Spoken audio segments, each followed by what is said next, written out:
Hello friends, Eli science के YouTube channel पर आप सभी का स्वागत है। हम स्टडी कर रहे थे पुष्पीय पादपों में जनन, रिप्रोडक्शन इन फ्लावरिंग प्लांट्स के बारे में, जिसमें हमने माइक्रो स्पोरोजेनेसिस के बारे में जान लिया था, यानी लघु बीजाणु जनन है उसके बारे में पढ़ लिया था। अब हम स्टडी करेंगे गुरु बीजाणु जनन होता है, यानी मेगा स्पोरोजेनेसिस क्या होता है, जो पिस्टिल है उसकी संरचना स्ट्रक्चर कैसे होती है। यानी जो स्त्री केसर है, अगर हम उसकी संरचना देखें तो वो हमें कुछ इस तरह का दिखाई देता है। ठीक है, उसमें ऊपर का जो फुला हुआ पार्ट है ये कहलाएगा उसमें वर्तिकाग्र। ठीक है, यानी इसको हम कहते हैं स्टिग्मा। और जो वर्तिकाग्र होता है एक प्लेटफार्म होता है, ताकि इसके ऊपर क्या है, जो परागकण होते हैं यानी जो पोलन ग्रेन्स होते हैं ये इसके ऊपर आकर चिपक जाए। उसके बाद में पतली लंबी नलिका है, एक एलोंगेटेड सिलेंडर लाइक स्ट्रक्चर है और इसका नाम होता है वर्तिका।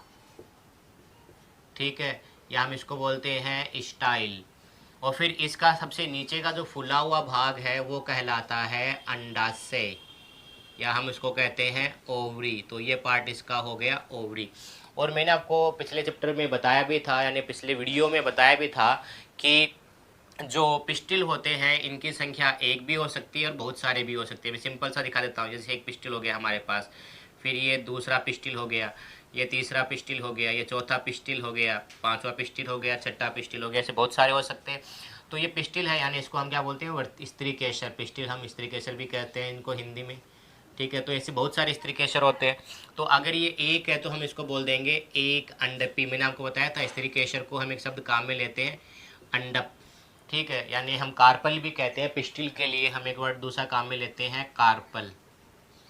ठीक है, तो इसको हम क्या बोल देंगे, अगर एक ही है इस तरह तो इसका नाम क्या हो जाएगा, एक कंडपी, एक कांडपी। ठीक है, यानी हम बोल देते हैं मोनोकार्पलरी। और इसमें बहुत सारे भी हो सकते हैं, जैसे यहाँ पर मैंने बनाए हैं। तो ये क्या हो जाएगा, बहुअंडपी इसको हम बोल देते हैं, यानी हम बोल देते हैं मल्टी कार्पलरी या पोली कार्पेलरी। ठीक है, तो इसको हम इस तरह नाम देते हैं। अब इनमें अगर बहुत सारे हैं तो दो स्थिति हो सकती है कि वो बहुत सारे आपस में जुड़े हुए रह सकते हैं, यानी हम बोल देते हैं वे संयुक्त होते हैं, वे फ्यूज होते हैं। या वो अलग अलग भी हो सकते हैं, सेपरेट हो सकते हैं, पृथक हो सकते हैं एक दूसरे से, सेपरेट भी हो सकते हैं। जो संयुक्त होते हैं उनको हम बोलते हैं सिनकार्पस। ठीक है, यानी हम बोल देते हैं युक्तांडपी, युक्त यानी जुड़े हुए के लिए। और अलग अलग है तो उनको बोल देंगे हम एपोकार्पस, एपोकार्पस, या हम उनका नाम हो जाएगा वियुक्तांडपी, वियुक्तांडपी उनको कह देंगे। तो ये हमारे पास हो गया किसकी, एक जो स्त्री केसर है उसकी संरचना। अब स्त्री केसर का जो नीचे का फूला हुआ जो भाग है यहाँ का, यानी जो कार्पल है उसका नीचे का जो पार्ट है, ठीक है, उसका नाम क्या होता है, इसका नाम होता है अंडाशय या ओवरी होता है। इस ओवरी में अंदर की साइड में खाली जगह रहती है, इस खाली जगह को हम क्या कहते हैं, गुहा कहते हैं। मैंने आपको कई बार बता चुका हूँ, जहाँ पर भी खाली जगह होती है उनको गुहा कहते हैं। जैसे मुख है, मुख का अंदर खाली भाग है, ये क्या कहलाएगा, मुख गुहा, बक्कल केविटी, केविटी कहते हैं इसको इंग्लिश में। ठीक है, तो इसका नाम हो जाएगा ओवेरियन केविटी। ठीक है, ओवेरियन केविटी या अंडाशय गुहा, अंडाशयी गुहा। इस अंडाशय गुहा में एक स्ट्रक्चर पाई जाती है इस तरह, किसी में लंबी होती है, किसी में छोटी होती है। इन सभी के बारे में डिटेल से आप लोगों ने जो 11th क्लास में पढ़ लिया होगा। इसका नाम होता है अपरा, अपरा कह देंगे, या इंग्लिश में हम इसको कहते हैं प्लेसेंटा। ठीक है, अपरा या प्लेसेंटा ये कहलाएगी। कंप्लीट है, ओके। इस अपरा या प्लेसेंटा से क्या होता है, बहुत सारे इस तरह बीजांड जुड़े हुए रहते हैं, यानी स्ट्रक्चर जुड़ी रहती है। और इन स्ट्रक्चर का नाम क्या होता है, इनका नाम होता है बीजांड या ओव्यूल। ठीक है, अपरा या प्लेसेंटा से ये जुड़े हुए रहते हैं, तो इनका नाम होता है बीजांड या ओव्यूल कहते हैं इनको। अब ये एक भी हो सकते हैं और बहुत सारे भी हो सकते हैं किसी पुष्प में। जैसे फॉर एग्जांपल अगर कोई फल की बात, ये आगे चल के जो बीजांड है ना, ये बीज बनाता है। तो अगर किसी फल में केवल एक ही बीज है, इसका मतलब उसके जो अंडाशय है उसमें केवल एक ही बीजांड था। लेकिन अगर ऐसा हो जाए कि किसी के फल में बहुत सारे बीज है, जैसे पपीता है, पपीते के अंदर बहुत सारे बीज है, तो हम उसके अंदर क्या होते हैं, बीजांड की संख्या बहुत सारी हो जाती है, यानी बहुत सारे अनेक बीजांड पाए जाते हैं। एक भी हो सकता है, दो भी हो सकते हो, बहुत सारे भी हो सकते हैं। कंप्लीट है। तो बीजांड की संख्या। अब ये बीजांड होता क्या है, इसके बारे में हम डिटेल से जान लेते हैं। तो अब हम जो बीजांड है उसकी संरचना यानी जो ओव्यूल है उसकी स्ट्रक्चर जान लेते हैं। जो बीजांड होता है, ठीक है, इसको हम कहते हैं ओव्यूल। हमने अभी पढ़ा है कि जो स्त्री केसर है, पिस्टिल है, उसमें नीचे का फुला हुआ भाग अंडाशय था और इस अंडाशय में एक या बहुत सारे बीजांड स्थित होते हैं। अब एक बीजांड को हमने बाहर निकाला है तो उसकी संरचना हमें इस तरह की दिखाई देती है।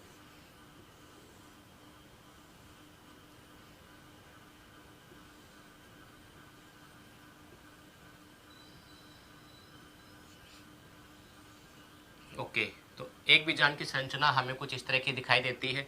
यहाँ पर नीचे होता है अपरा। अपरा के द्वारा ये एक तंतु, एक स्टाल्क होता है, ये जुड़ा रहता है। तो इसका नाम होता है बीजांड वृंत, ठीक है, या इसको हम कहते हैं फ्यूनिकल, बीजांड वृंत या फ्यूनिकल। फिर यहाँ से स्टार्ट हो गया पूरा बीजांड। ये तो जहाँ से बीजांड और ये फ्यूनिकल आपस में जुड़े हुए रहते हैं उसका नाम होता है हाइलम, हाइलम या नाभिका उसका नाम होगा। कंप्लीट है।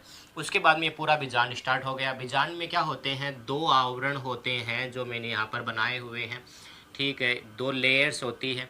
आउटर जो लेयर होती है ये वाली जैसे बाहर की, इसको हम कहते हैं बाह्य अध्यावरण, बाह्य अध्यावरण, या हम बोल देते हैं इसको आउटर इंटेग्यूमेंट। और अंदर की ओर जो संरचना होती है उसका नाम होता है अंत अध्यावरण, अंत अध्यावरण, या हम इसको बोल देंगे इनर इंटेग्यूमेंट। तो दो आवरण होते हैं। ये दोनों आवरण एक साइड में आपस में जुड़े हुए रहते हैं, इस साइड में जुड़े हुए हैं, और इस भाग का नाम होता है निभाग या केलेजा, निभाग या केलेजा। निभाग या केलेजा के ओपोजिट साइड में यहाँ पर ये जुड़े हुए नहीं रहते, यहाँ पर एक गैप होता है, एक छिद्र होता है, ठीक है, और उसका नाम होता है बीजांड द्वार, बीजांड द्वार, या हम इसको कहते हैं माइक्रोपाइल। काफ़ी सूक्ष्म छिद्र होता है। उसके अंदर की साइड में ये जो भाग है, ये वाला भाग, इसमें यहाँ की कोशिकाओं में बहुत ज़्यादा पोषण होता है और इनका नाम होता है न्यूशिलस, न्यूशिलस, या हम इनको कहते हैं बीजांड काय। अब ये बीजांड काय न्यूशिलस से ये क्या करता है, ये है, ये पोषण प्रदान करेगा। इनकी कोशिकाएं हैं उनके अंदर बहुत ज़्यादा न्यूट्रिशन प्रेजेंट होते हैं, प्रचुर मात्रा में पोषक पदार्थ पाए जाते हैं। तो ये क्या करेगा, न्यूट्रिशन प्रोवाइड करने का काम करेगा। और सबसे अंदर का जो इसका भाग है ये सबसे इम्पोर्टेंट भाग है इसका, और इसका नाम होता है भ्रूण कोश, भ्रूण कोश बोल रहा हूँ मैं, ध्यान रखना है इसका नाम, या हम इसको बोल देते हैं एम्ब्रियोसेक, एम्ब्रियोशेक या भ्रूण कोश। कंप्लीट है। तो ऐसी इसकी स्ट्रक्चर होती है। अब ये जो होता है बीजांड, ये अलग अलग पौधों में अलग अलग टाइप का पाया जाता है। कंप्लीट है। किसी में एकदम सीधा होता है, किसी में इस तरह एकदम मुड़ा हुआ रहता है। तो देखिए, ओके, तो अब हम जो बीजांड होता है, जो ओव्यूल होता है, ये अलग अलग प्लांट्स में अलग अलग टाइप का होता है, उनके बारे में जान लेते हैं। किसी प्लांट में ये एकदम सीधा होता है इस तरह, जैसे ये इसके बाह्य अध्यावरण, अंत अध्यावरण है, आउटर इंटेग्यूमेंट, इनर इंटेग्यूमेंट है, और ये इनका बीजांडकाय है और भ्रूणकोश है। ये पूरा एकदम सीधी अवस्था में इस तरह आता है, जैसे अपना हाथ है इस तरह है, तो ये एकदम सीधी अवस्था में होता है। यानी हम बोल देंगे यहाँ पर तो है बीजांड द्वार, माइक्रोपाइल है, फिर है बीजांडकाय, ये है, ठीक है, बीजांडकाय यानी न्यूशिलस है, ये एम्ब्रियोशेक है यानी भ्रूणकोश है। उसके बाद में यहाँ पर आ गया इसका निभाग है, और ये इसका बीजांड वृंत है। ये सब के सब एक सीधी लाइन में होते हैं, एक स्ट्रेट लाइन में होते हैं, सीधी रेखा में होते हैं। तो अगर ऐसा होता है तो उसको हम बोल देते हैं ऑर्थोट्रोपस, ऑर्थोट्रोपस, या हम उसको बोल देते हैं रिजू बीजांड। लेकिन आपको जो वर्ड याद रखना है वो ऑर्थोट्रोपस ही याद रखना है। कंप्लीट है। कुछ पादपों में ये कैसा होता है, कुछ पादपों में ये एकदम ऐसे मुड़ जाएगा। कंप्लीट है, जैसे पहले सीधा था एकदम से, अब एकदम से मुड़ जाएगा इस तरह। अब ये इस तरह होता है उनके अंदर, ऐसे इस टाइप का। तो यहाँ पर हम क्या कह देंगे, ये इसका बीजांड व्रंत है, ठीक है, यहाँ पर है यानी फ्यूनिकल है, यहाँ पर इसका केलेजा निभाग है, ये न्यूशिलस यानी बीजांड काय है, ये भ्रूणकोश है, ये माइक्रोपाइल यानी इनका बीजांड द्वार है। तो ये एक दूसरे के 180 डिग्री पर स्थित होते हैं, यानी पूरा घूम जाता है 180 डिग्री पर, यहाँ पर ये स्थित होते हैं। तो 180 डिग्री पर स्थित होते हैं, तब इसका नाम हो जाएगा एनाट्रोपस। ठीक है, एनाट्रोपस, या हम इसको बोल देते हैं प्रतीप बीजांड। प्रतीप बीजांड इसका नाम हो गया। कुछ पादपों में ये केवल आधा ही घूम पाता है, पूरा नहीं घूमता, यानी इतना ही घूमता है। जैसे पहले एकदम सीधा था, फिर आधा पूरा घूमा, यानी किस पादपों में आधा ही रहता है, इस तरह की स्थिति। यानी हम इसकी डायग्राम इस तरह बना देंगे। ये हो जाएगा हमारे पास अध्यावरण है, यानी इनर और आउटर इंटेग्यूमेंट है। उसके बाद में बीजांड काय है, न्यूशिलस है, और सबसे अंदर की ओर इनके अंदर भ्रूण कोश है। और यहाँ पर हम इनमें दिखा देते हैं, इनमें बीजांड उव्रंत है यानी फ्यूनिकल है। अब यहाँ पर ये पोजीशन तो इस तरह है, और ये फ्यूनिकल की पोजीशन ऐसे है, यानी इनमें 90 डिग्री का एंगल इनके अंदर प्रेजेंट होता है।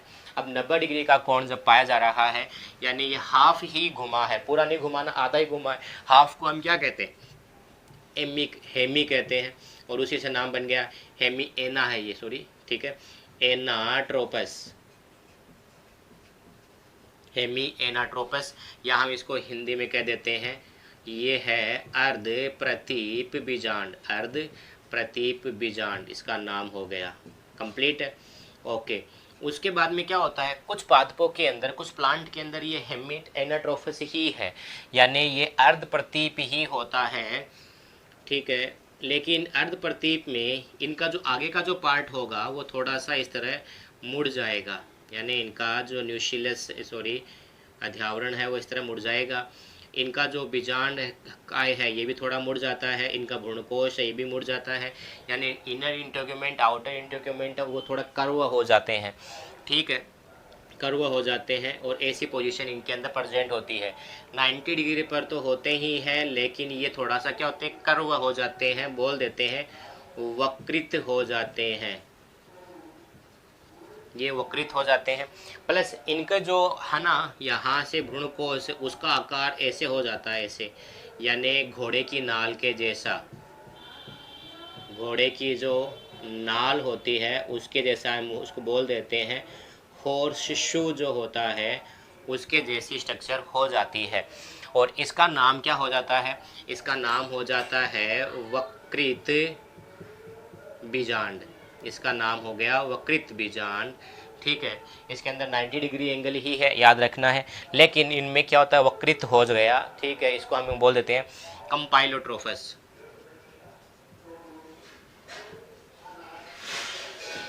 कंपाइलोट्रोफस में ये इस तरह भी होते हैं, ठीक है, जल्दी जल्दी ड्रॉ कर देता हूँ मैं।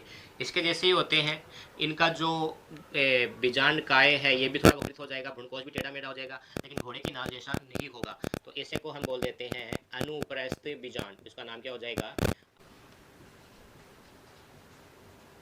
एम्फीट्रोपस, ओके। कुछ प्लांट्स में ये क्या होता है, पूरा का पूरा घूम जाता है। पूरा का मतलब होता है कि ये घूमकर वापस सीधा हो जाता है, यानी पोजीशन इसकी इसके जैसे ही रहेगी, ठीक है, उसके जैसे ही पोजीशन रहेगी, ये वाली इस तरह, ठीक है। लेकिन इनका बीजांड व्रंत होता है ये काफ़ी लंबा हो जाता है, ये इस तरह घूम जाता है, ये बीजांड व्रंत है ये ऐसे लंबा हो गया, ऐसी पोजीशन इनके अंदर हो जाती है, पूरा घूम जाता है, यानी कुंडली मार लेता है। तो इसको हम क्या बोल देते हैं, कुंडलित हो जाता है ये, तो कुंडलित बीजांड हो जाता है। ये 360 डिग्री जो है उसके ऊपर ये मुड़ जाएगा पूरा, ठीक है। और इसको हम बोल देते हैं शर्सिनोट्रोपस ओव्यूल, कंप्लीट है। तो ये था ओव्यूल की स्ट्रक्चर और उसके अलग अलग टाइप। एक चीज़ और याद रखना है, जो बीजांड होता है यही होता है गुरु बीजाणुधानी। गुरु बीजाणुधानी, या हम इसको बोल देते हैं micro sporangium, sorry mega sporangium.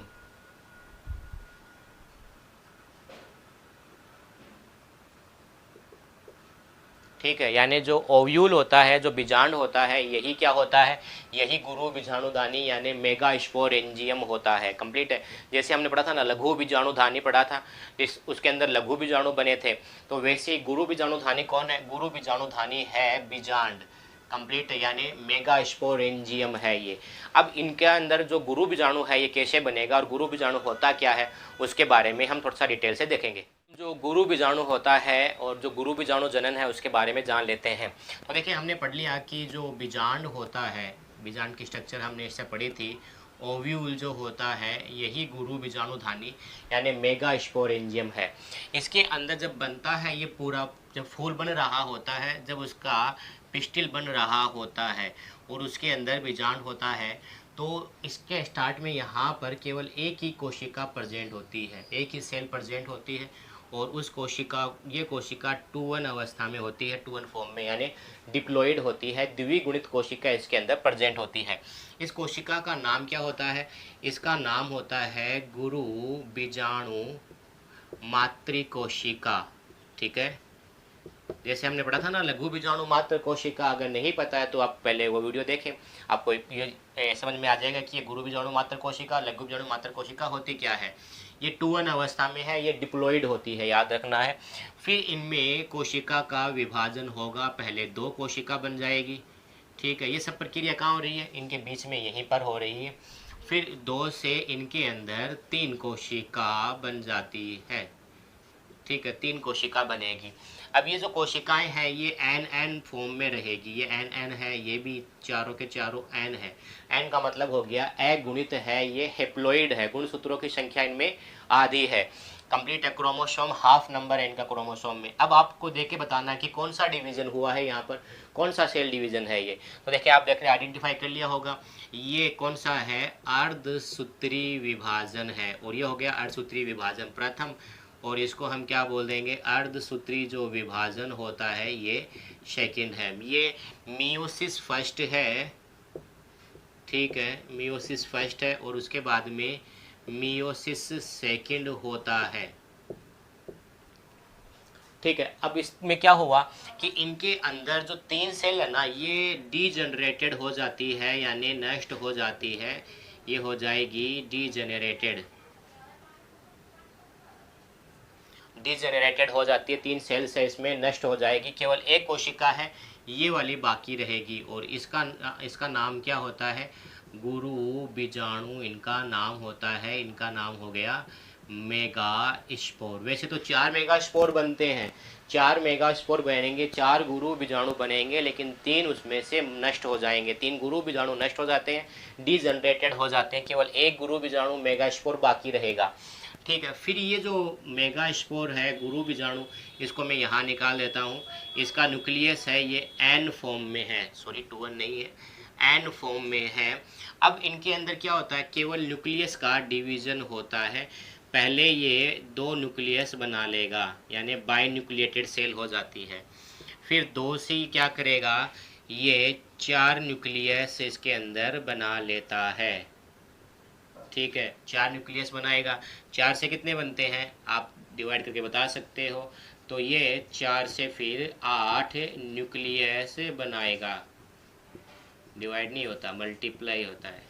Okay, तो ये 8 न्यूक्लियस बन जाएंगे। 8 न्यूक्लिएटेड ये सेल हो गई है। 8 कोशिक केंद्र की है, 8 केंद्र की कोशिका बन चुकी है ये कंप्लीट। अब यहाँ पर आपको आइडेंटिफाई करना है कि कौन सा विभाजन हुआ है, कौन सा विभाजन है ये, कौन सा डिवीजन है। तो यहाँ पर जो डिवीजन हो रहा है ये समसूत्री विभाजन ही है। ठीक है, समसूत्री विभाजन। ठीक है, यानी ये माइटोसिस ही है और उसमें केवल केंद्रक का विभाजन हो रहा है, कोशिका का विभाजन अभी भी नहीं हुआ है। अब इनमें क्या होता है, टोटल 8 न्यूक्लियस हमारे पास है, 8 न्यूक्लियस प्रेजेंट है, 8 केंद्रक प्रेजेंट है। इसमें से 3 केंद्रक है ये ऊपर की ओर जाएंगे और 3 नीचे की ओर जाएंगे, 2 बीच में रह जाएंगे। अब क्वेश्चन बन गया सर ऊपर की ओर क्या, नीचे की ओर क्या। तो देखें ये ऐसी कैसी संरचना हमने यहाँ निकाली, फिर इसको स्टडी किया ऐसे, तो ये स्ट्रक्चर यहाँ पर है। तो ऊपर की साइड में क्या है, यहाँ पर निभाग है, ठीक है। तो ऊपर की साइड में इनमें निभाग है यानी केलेजा है, और नीचे की साइड में यहाँ पर क्या है, नीचे की साइड में इनमें यहाँ पर बीजांड द्वार है, बीजांड द्वार है यानी माइक्रोपाइल है। तो देखो ये कि ये स्ट्रक्चर यहाँ पर ऊपर की तरफ निभाग केलेजा है, नीचे की तरफ माइक्रोपाइल है। ये कि ये स्ट्रक्चर हमने यहाँ पर इस उठा के देखिए, तो केवल बीच का पार्ट में जो भी स्ट्रक्चर बताई है ये सब यहाँ हो रहा है, बीच में कंप्लीट है। अब इनमें से 3 न्यूक्लियस ऊपर की साइड में चले गए, यानी इसकी पोजीशन अब ऐसे हो जाएगी। 3 न्यूक्लियस है ये अपर साइड में चले गए, 3 न्यूक्लियस है ये लोअर साइड में यानी निभाग माइक्रोपाइल की तरफ चले जाएंगे, और 2 न्यूक्लियस है ये बीच में रह जाते हैं। सबके सब हेप्लॉइड न्यूक्लियस है, ध्यान रखना है, सबके सब अगुणित केंद्रक है। तो 3 केंद्रक ऊपर, 3 केंद्रक नीचे, 2 केंद्रक बीच में। अब जो ऊपर की तरफ गया है उनके चारों ओर भी कोशिका का निर्माण ऐसे हो जाएगा, कोशिका भित्ति, कोशिका झिल्ली बन जाएगी इनके चारों ओर। नीचे की साइड की जो कोशिकाएं हैं उनमें भी चारों ओर इस तरह संरचना कोशिका बन जाएगी, और बीच में एक कोशिका सबसे बड़े आकार की वो रह जाती है ऐसे। अब हम इसमें जो भ्रूण कोश है, एम्ब्रियो शेक है, उसके बारे में जान लेते हैं। अब देखो हमने क्या पढ़ा था कि बीच में यहाँ पर भ्रूण कोश होता है, एम्ब्रियो शेक होता है। हमने अभी पढ़ा है कि यहाँ पर एक कोशिका होती है शुरू में 2-1 पोजीशन में, जिसका नाम होता है गुरु बीजाणु मात्र कोशिका, मेगास्पोर मदर सेल। फिर इस सेल में सेल डिवीजन हुआ था यानी अर्धसूत्रीय विभाजन हुआ था, मियोसिस हुआ था। 3 सेल इसमें डिजनरेटेड हो गई थी, 1 सेल बाकी रही थी, इसको हमने कहा था गुरु बीजाणु। फिर इसमें केंद्रक विभाजन होकर 1 से 2, 2 से 3, 1 से 2 बनाएंगे 2, 2 से 4 और 4 से 8 केंद्रक बना लेते हैं। 8 केंद्रक इसके अंदर बन जाते हैं ऐसे, ठीक है, 8 केंद्रक। फिर 8 केंद्रक में से हमने क्या पढ़ा था कि 3 केंद्रक ऊपर की साइड में चले जाएंगे, 3 नीचे की साइड में, 2 केंद्रक बीच में। तो 3 ऊपर की साइड में जा रहे हैं, 3 नीचे और 2 बीच में रहते हैं ऐसी। अब ऊपर की साइड में किधर, केलेजा पार्ट की तरफ यानी निभाग की ओर, और नीचे की साइड में किधर, बीजांड द्वार की ओर यानी माइक्रोपाइल की ओर जाते हैं। अब जाकर ये क्या करते हैं इनमें, फिर जाने के बाद में क्या होगा कि जो ऊपर की ओर जो कोशिकाएं गई है, केंद्रक गए हैं, उनके चारों ओर यानी न्यूक्लियस जो है जो अपर साइड में जा रहे हैं, उनके चारों ओर इस तरह सेल बन जाएगी, और इन सेल का नाम होता है प्रतिव्यासांत कोशिका। इन तीनों सेलों को हम कहते हैं, ठीक है, जिनको हम बोल देते हैं एंटीपोडल सेल। कंप्लीट है। 3 के अंदर नीचे की साइड में आए थे, तो यहाँ पर जब नीचे की साइड में आते हैं तो उनके चारों ओर भी इस तरह केंद्रक कोशिका झिल्ली बन जाएगी, कोशिका भित्ति बन जाएगी, कोशिकाएं बन जाएगी। ये 2 कोशिकाएं हैं, इन दोनों कोशिकाओं को हम कहते हैं सहायक कोशिका। सहायक कोशिका या सहायक कोशिका भी नाम मिलता है, इनको हम कहते हैं सिनेर्गिड सेल।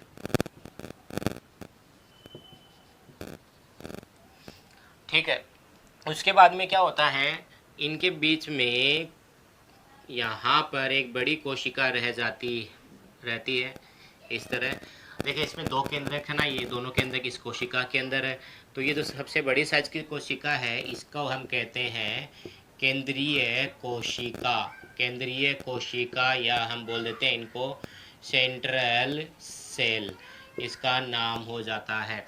इस सेल के अंदर 2 केंद्रक होते हैं, इनको हम कहते हैं ध्रुवीय केंद्रक। ध्रुवीय केंद्रक या हम इनको बोल देते हैं पोलर न्यूक्लियाई कहलाएंगे, पोलर न्यूक्लियाई। तो इस प्रकार ये जो स्ट्रक्चर बन गई, इसका नाम क्या है, भ्रूण कोश है, ये एम्ब्रियो शेक है, ये यहाँ बीचों बीच बनेगी, बीजांड काय के बीच में बनेगी, यानी सबसे बीजांड का जो सबसे बीच का भाग होगा वहाँ बनेगी, ओव्यूल सबके उसके अंदर बनेगी, कंप्लीट सेंट्रल पार्ट में ये स्ट्रक्चर होती है। अब देखो ये भ्रूण कोश होता है ना, ये मादा युग्मकोद्भिद है, ठीक है, मादा युग्मकोद्भिद है ये। अब जैसे नर युग्मकोद्भिद यानी हम उसको बोल देते हैं इंग्लिश में फीमेल गेमिटोफाइट, ये फीमेल गेमिटोफाइट है। जैसे हमने पढ़ा था मेल गेमिटोफाइट नर युग्मकोद्भिद परागकण होता है, पोलन ग्रेन है ये नर युग्मकोद्भिद होता है, वैसे ही भ्रूणकोश है ये मादा युग्मकोद्भिद है, फीमेल गेमिटोफाइट है।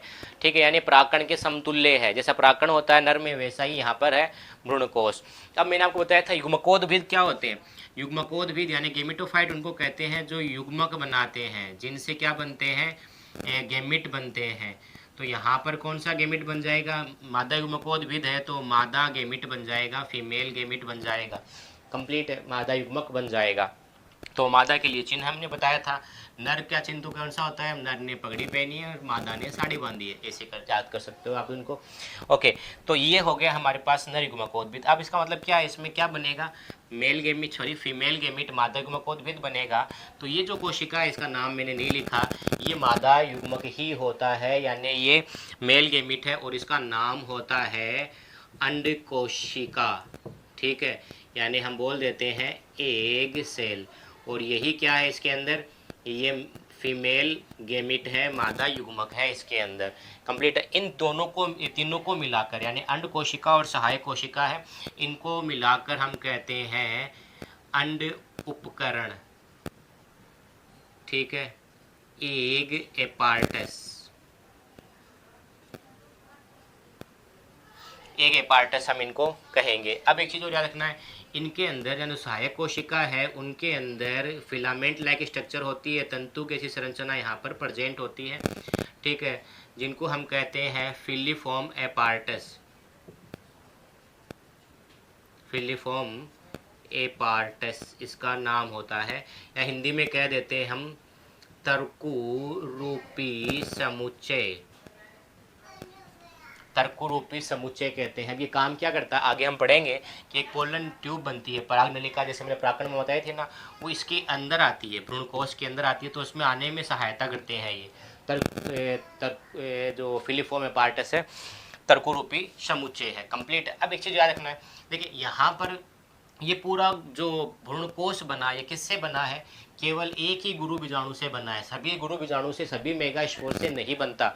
इसका मतलब एक से बन रहा है ना, तो ऐसे इस प्रकार ये पूरी प्रक्रिया ना, उसको तो हम कहेंगे गुरु बीजाणु जनन, गुरु बीजाणु जनन कहेंगे, यानी हम बोल देते हैं मेगा स्पोरोजेनेसिस इसका नाम होता है, मेगा स्पोरोजेनेसिस यानी गुरु बीजाणु जनन इसका नाम हो गया।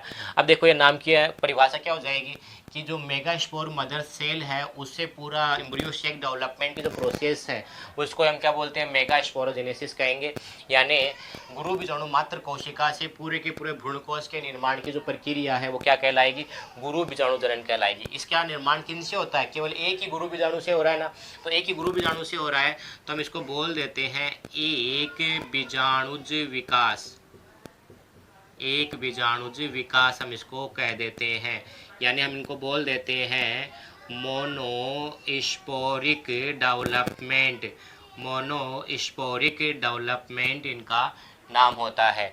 तो इस प्रकार एक गुरु बीजाणु बन गया है और गुरु बीजाणु से भ्रूणकोश बन गया, लघु बीजाणु से परागकण बन गया था। अब परागकण में क्या होता है, वो नर युग्मकोद्भिद है और ये मादा युग्मकोद्भिद है। परागकण में हमने पढ़ा था जनन कोशिका है, जनरेटिव सेल है, उनसे नर युग्मक बनता है, तो इसमें मादा युग्मक, अंड कोशिका मादा युग्मक है। तो हमने क्या पढ़ा है कि पिछले चैप्टर में हमने पढ़ा था निषेचन पूर्व घटनाएं होती है, यानी निषेचन से पहले घटनाएं होने, प्री फर्टिलाइजेशन इवेंट्स होता है, उसमें पढ़ा था युग्मक बनता है, मेल गेमिट और फीमेल गेमिट बन रहा है, नर युग्मक और मादा युग्मक बन चुके हैं। उसके बाद में क्या हुआ था, हमने कहा युग्मक का स्थानांतरण होता है, यानी जो मेल गेमिट है, नर युग्मक है, ये मादा युग्मक तक पहुँचेगा, फीमेल गेमिट तक पहुँचेगा, इसको हम कहते हैं युग्मक स्थानांतरण या गेमिट ट्रांसफ़र। अब ये जो प्रोसेस है इसको हम कहते हैं पोलिनेशन, परागण कहते हैं, किसमें, पादप में। अब ये परागण क्या होती है इसके बारे में अगली वीडियो में जानेंगे। इस वीडियो में इतना ही, धन्यवाद।